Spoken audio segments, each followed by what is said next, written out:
Hello વિદ્યાર્થી મિત્રો, બીકે science ઇન્સ્ટિટ્યૂટમાં આપ સૌનું ફરી હાર્દિક સ્વાગત છે। તો બેટા આપણે લાસ્ટ વિડિયો લેક્ચરની અંદર વાત કરી હતી કે આપણે નેક્સ્ટ વિડિયોની અંદર ધોરણ 10 વિષય વિજ્ઞાનમાં પ્રકરણ નંબર 2 એસિડ બેઝ અને ક્ષાર આપણે શરૂ કરવાના છીએ, બરાબર। તો ફાઇનલી આજે દિવસ આવી ગયો છે કે આજે આપણે પ્રકરણ 2 એસિડ બેઝ અને ક્ષાર શરૂ કરી રહ્યા છીએ, બરાબર।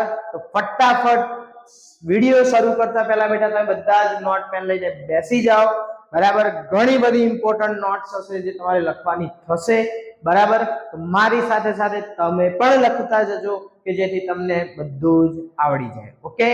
તો શરૂઆત કરીએ છીએ બેટા આપણે ચેપ્ટર નંબર 2 એસિડ બેઝ અને ક્ષાર।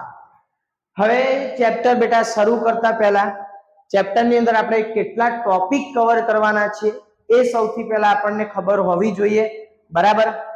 તો પહેલો અહીંયા ટોપિક આવશે કે એસિડ નો સ્વભાવ અથવા ગુણધર્મો, તમે જે પણ શબ્દ બેટા વાપરો એ। બીજો આવશે બેઝ નો સ્વભાવ, બેઝ નો સ્વભાવ। ત્રીજો ટોપિક આવશે સૂચકો। ચોથો ટોપિક આવશે એસિડ અને બેઝની ધાતુ સાથે પ્રક્રિયા।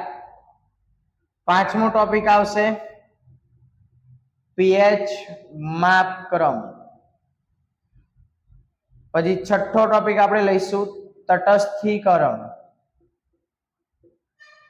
અને છેલ્લે આપણે જોવાના છે પ્લાસ્ટર ઓફ પેરિસ ની બનાવટ, જેને આપણે રૂટીન ની અંદર રેગ્યુલર શું બોલીએ છીએ? POP, okay, plaster of Paris. તો આ બધા જે ટોપિક છે મેજરલી મોટા ટોપિક છે જે ખાસ આપણે સમજવાના છે, ખાસ ધ્યાન રાખીને ભણવાના છે, બરાબર। હજી ઘણા બધા અંદર નાના ટોપિક છે પણ એ બધા આ ટોપિકોને રિલેટેડ છે, કનેક્ટેડ છે, એટલે મેં અહીંયા અલગથી નથી દર્શાવ્યા, બરાબર। તો મેજરલી આપણે આ 7 ટોપિક ઉપર વધારે ભાર મૂકવાનો છે, ઓકે। તો શરૂઆત કરીએ બેટા। પહેલું છે એસિડ, ચલો તો પહેલું અહીંયા આપણે લખી દઈએ એસિડ। ચલો હવે ખાસ ધ્યાન આપજો। હવે એસિડ પહેલા તો આપણે કોને કહીશું? ધારો કે માની લો કે તમારી જોડે બે પાત્ર હોય, તો બે પાત્રમાંથી બંનેની અંદર અલગ અલગ પદાર્થ ભરેલા છે પણ દેખાવમાં બંને સેમ છે, બરાબર। અથવા માની લો કે હું તમને એમ કહું કે ભાઈ એક ગ્લાસમાં પાણી છે, બીજા ગ્લાસમાં લીંબુ વાળું પાણી છે, પણ તમને એ ખબર નથી કે ભાઈ મેં એક ગ્લાસમાં પાણી ભર્યું છે અને બીજા ગ્લાસમાં મેં લીંબુ વાળું પાણી ભર્યું છે, એટલે કે લીંબુ પાણી ભર્યું છે, તમને ખબર નથી। હું તમારી સાથે બે કાચના ગ્લાસ લઈને આવું અને હું તમને કહું કે બેટા આમાંથી પાણી કયું છે અને લીંબુ વાળું પાણી કયું છે, તો તમે કહેશો સર મારે ચાખવું પડશે। તો એનો અર્થ શું થયો કે તમે જોઈને તો ખબર પડતી નથી કે આ એસિડ છે કે બેઝ છે, તો એ આપણે શેના દ્વારા નક્કી કરીશું? તો એમના ગુણધર્મો દ્વારા। હવે તમે કહેશો સર એસિડના ગુણધર્મો? હા, એસિડના પણ ગુણધર્મો હોય છે બેટા। તો એમાંથી સૌથી નોર્મલ અને બેઝિક એક ગુણધર્મ છે કે એસિડ પદાર્થ એ સ્વાદે કેવા હોય છે? ખાટા હોય છે। તો તમે કહેશો સર ખાટા હોય છે? હા, તો હું તમને એક એક્ઝામ્પલ આપું। તમને હું એમ કહું કે તમે બધાએ એસિડ ચાખેલું છે, એટલે તમે કહેશો સર એસિડ પીવાતું હશે, બધું બળી જાય, બરાબર। એસિડ ના પીવાય, ગાંડા થઈ ગયા તો શું? તમને એવું લાગશે, પણ હું તમને એવું કહું કે ના બેટા તમે એસિડ ચાખેલું છે।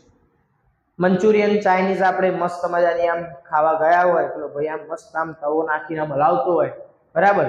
અને જો કોઈ વખત નોટિસ કર્યું હોય તો એક ટ્રાન્સપરન્ટ લિક્વિડ એ ત્યાં ચાઇનીઝ કે મંચુરિયન બનાવતો હશે એની અંદર એડ ઓન કરશે, તો જેને આપણે નોર્મલી શું કહીએ છીએ? વિનેગર। તો એ વિનેગર બીજું કઈ જ નહીં બેટા, એક પ્રકારનું એસિટિક એસિડ છે, પણ મંદ હોય એટલે એને પીવાથી કે ખાવાથી આપણને કશું થતું નથી। બરાબર, તો એનો મતલબ કે આપણે એસિડ ખાધું છે. બીજું એક્ઝામ્પલ આપો, તમે બધાએ ટામેટું તો ખાધું જ હશે, તો ટામેટું પણ સ્વાદે કેવું હોય? ખાટું હોય. અને ખાટું હોય એનો અર્થ કે ટામેટામાં પણ શું છે? એસિડ છે. તો તમે કહેશો સર ટામેટામાં acid, how is this possible?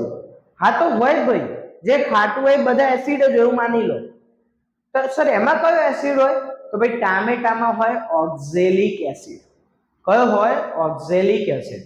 એના પછી માની લો કે તમે લીંબુ અને સંતરું, એ બી તમારા લાઈફની અંદર તમે ખાધું હશે, બરાબર? સંતરાનો જ્યુસ પીધો હશે, લીંબુનો રસ, લીંબુ પાણી પીધું હશે, બરાબર? ઘણા આમ ટેવ હોય, લીંબુ આમ લેવાનું, મીઠા ઉપર લગાવવાનું, પછી આમ એને એની મજા લેવાની, બરાબર? તો લીંબુ પણ ખાટું, સંતરું પણ ખાટું, તો એ બંનેની અંદર સાઇટ્રિક એસિડ હોય. કયો એસિડ હોય? Citric acid. ઘણી વખત દૂધ લોંગ ટાઈમ સુધી બહાર પડ્યું રહે કે ફાટી જાય તો ખાટું ખાટું થઈ જાય, બરાબર? એમાંથી સ્મેલ આવે ખટાશ જેવી, તો એ દૂધ પણ ખાટું થયું. તો એમાં કઈ એસિડ હોય? એમાં હોય લેક્ટિક એસિડ, બરાબર? તો આ બધા એક એસિડ છે, બધા સ્વાદે કેવા છે? ખાટા. તો એક વસ્તુ તો તમારા દિમાગની અંદર ક્લિયર થઈ ગઈ કે એસિડ હોય એ ખાટું, એસિડ હોય એ કેવું હોય? ખાટું. આપણે સિમ્પલ એવું લખી શકીએ કે એસિડ સ્વાદે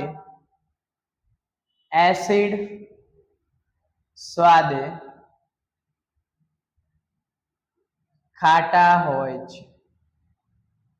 એસિડ સ્વાદે કેવા હોય છે? ખાટા હોય છે. ઓકે. બીજું,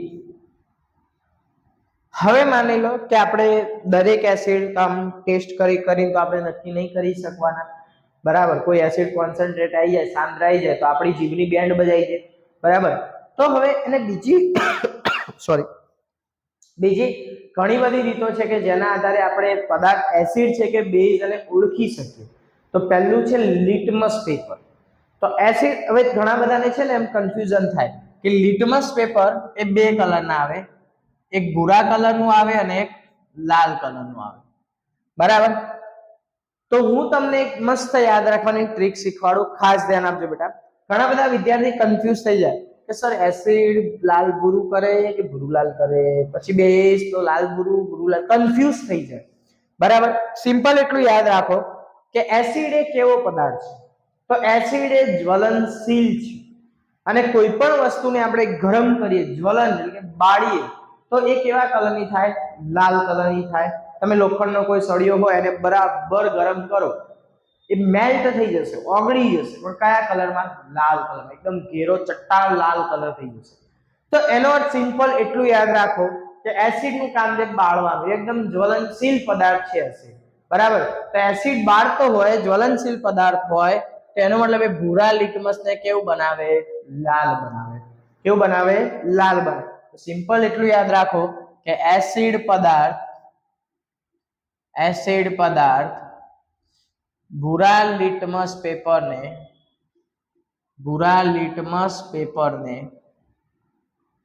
લાલ બનાવે છે, બરાબર? ચલો, એના પછી બીજો ટોપિક છે બેઝ. આપણે મેજોરિટી જેટલું યાદ રાખવાનું છે એટલું જ આપણે કવર કરીશું બેટા, વધારાનું આપણે કશું જ જોવાની જરૂર નથી. ઓકે. હા, મને લાગશે કે આ વસ્તુ આગળના ધોરણ માટે કે આના માટે ઇમ્પોર્ટન્ટ છે, તો એ હું તમને જોડે કહી દઈશ. ચલો, હવે વાત કરીએ બેઝની. તો એસિડ સ્વાદે ખાટા હોય, તો બેઝ સ્વાદે કેવા હોય? ભાઈ કોઈએ ચાખ્યું છે બેઝ? ચાખ્યું છે? નહીં ચાખ્યું ને? નહીં ચાખ્યું, બરાબર? માની લો મેં પણ નહીં ચાખ્યું, પણ સોરી, એસિડ સ્વાદે ખાટા હોય, એ જ રીતે બેઝ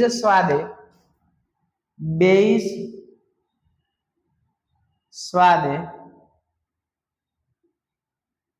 તુરા હોય છે. સ્વાદે કેવા હોય છે બેટા? તુરા હોય છે. અને એસિડ કરતા એકદમ ઊંધું, બેઝ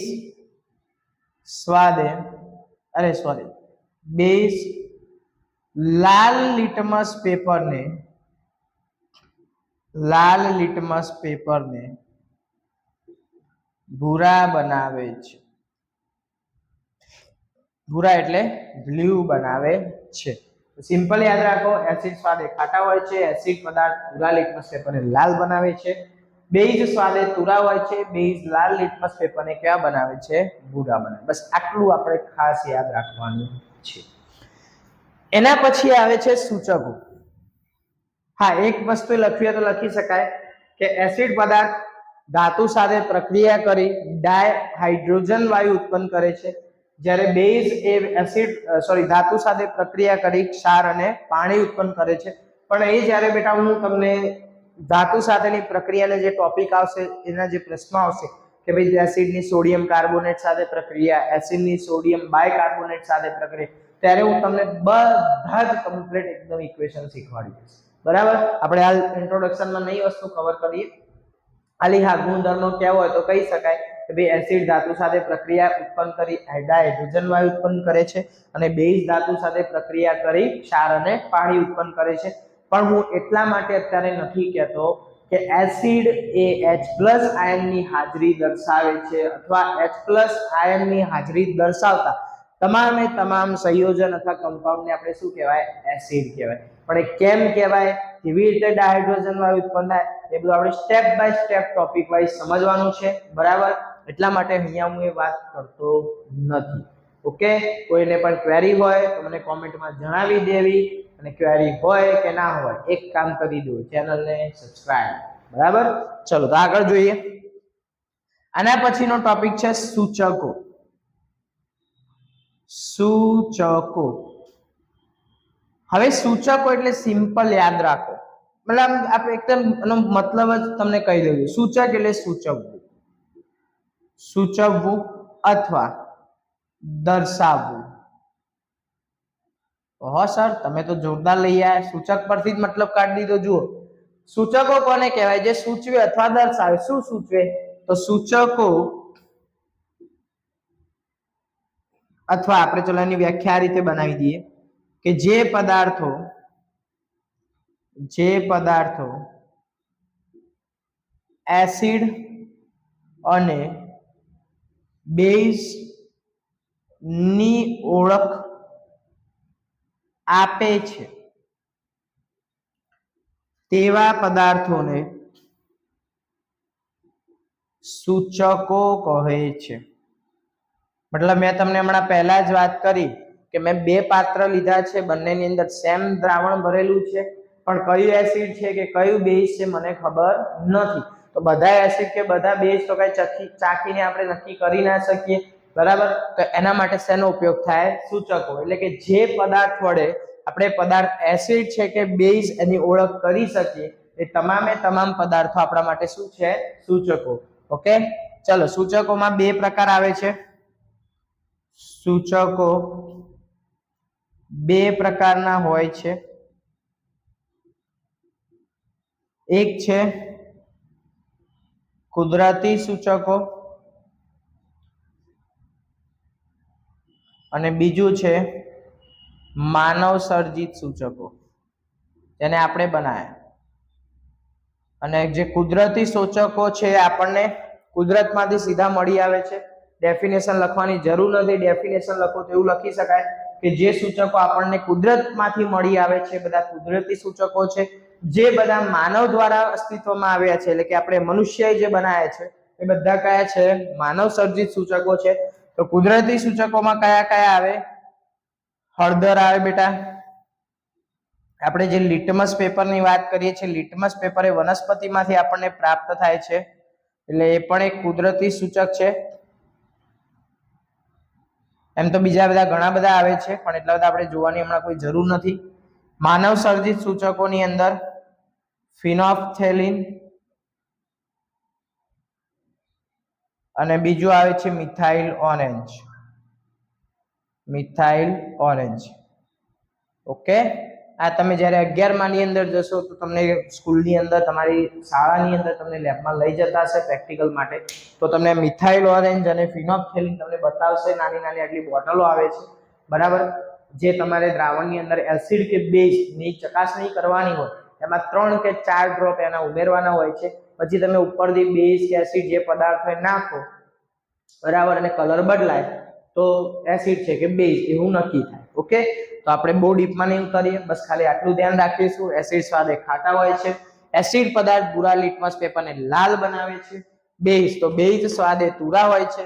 બેઝ લાલ લિટમસ પેપરને ભૂરા બનાવે છે. સૂચકો એટલે કોણ? તો સૂચકો એટલે કે જે સૂચવે છે અથવા દર્શાવે છે. જે પદાર્થો એસિડ અને બેઝની ઓળખ આપે છે તે પદાર્થો સૂચકો કહે છે. સૂચકો એ બે પ્રકારના હોય છે, એક કુદરતી, બીજું માનવ સર્જિત. તો કુદરતીમાં હમણાં આપણે બેની જ વાત કરીશું, હળદર અને લિટમસ પત્ર. માનવ સર્જિતમાં ફિનોલ્ફથેલિન અને મિથાઇલ હોય. ત્રીજો એક પ્રકાર છે સૂચકોની અંદર, અહીં સુધી દેખાય છે બેટા સ્ક્રીન? એક મિનિટ. ઓકે, દેખાય છે. ચલો, ત્રીજો એક પ્રકાર છે ઘ્રાણેન્દ્રિય સૂચકો. ઘ્રાણેન્દ્રિય સૂચકો.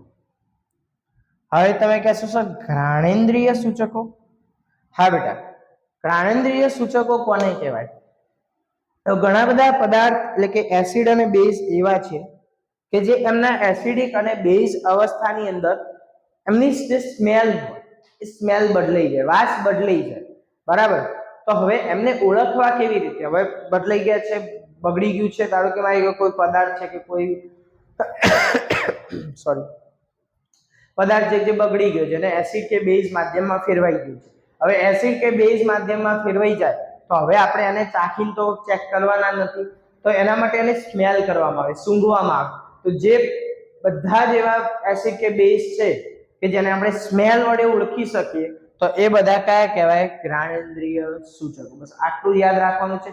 તમને બુકની અંદર એક એક્ટિવિટી આપી છે, પ્રવૃત્તિ આપી છે કે ડુંગળી લો, ડુંગળીના ટુકડા કરો, પછી એને એક રાત કાપડની અંદર ઢાંકીને મૂકી રાખો. એ બધું તમને એક્ટિવિટી એક આપી છે, જોઈ લેજો તમારી રીતે બુકની અંદર. બાકી એટલું યાદ રાખો કે ઘણા બધા પદાર્થ એવા છે કે જે એસિડ કે બેઝ માધ્યમમાં એમની વાસ શું થાય છે? બદલાય છે. તો એ વાસને ઓળખવા માટે કે પદાર્થ એસિડ છે કે બેઝ, એના માટે શેનો ઉપયોગ થાય છે?